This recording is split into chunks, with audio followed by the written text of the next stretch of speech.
Well, guys, welcome back. Let's see if we got a little picture out of this cedar that I cut before my meal burned up. It's pretty obvious there's something in there. Give them a little wet, see if anything pops.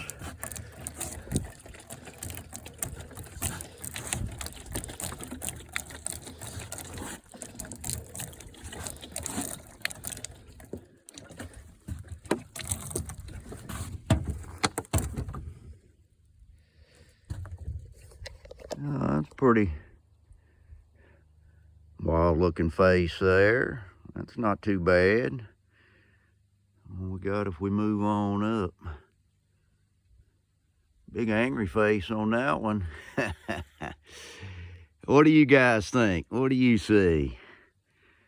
I love cedar, man. Look at the deep detail in there. That's beautiful.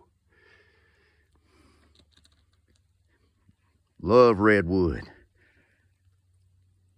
Tell me what you guys think. Last wood off the burnt meal. Thanks for watching. Have a great day.